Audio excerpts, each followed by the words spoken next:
കോടതി മുമ്പാകെ സത്യം മാത്രമേ ബോധിപ്പിക്കാവൂ. സത്യം സത്യം സത്യം. നേരത്തെ ആരെങ്കിലും വന്ന് കള്ളം പറഞ്ഞ? ഇവിടുത്തെ രീതിയാണ്. അതുപോലെ പറ. സത്യം സത്യം സത്യം.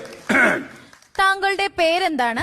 അതൊരു ചോദ്യം. നിങ്ങൾ ഇന്നലെ ഫീസ് ചോദിച്ച സമയത്ത് പറഞ്ഞു മംഗളഭാന് 10,000 രൂപ വേണമെന്ന് പറഞ്ഞു. ഞാൻ തരാന്ന് പറഞ്ഞു. ഭാര്യയും ഭർത്താവും കൂടെയാണ് ബാധിക്കുന്നത് പറഞ്ഞു. അത് ഞാൻ സംഭവിച്ചു. പിന്നെ പറഞ്ഞു മംഗളഭാന് തോക്കാണെങ്കിൽ 10,000 തരാൻ പറ്റുമെന്ന് പറഞ്ഞു. ഭാനു, ഇത് ഇവിടുത്തെ രീതിയാണ്. പേര് പറ.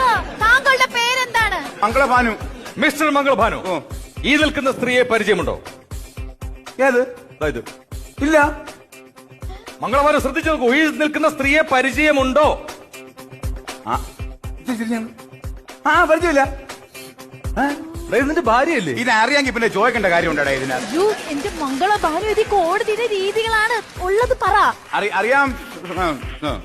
ആക്ച്വലി എന്താണ് നിങ്ങൾ തമ്മിലുള്ള പ്രശ്നം? ആഴ്ചയിലല്ല പ്രശ്നം, ഡെയിലി പ്രശ്നമാണ്. നമ്മളെ കല്യാണം കഴിച്ചതിന് ശേഷം ഡെയിലി പ്രശ്നം.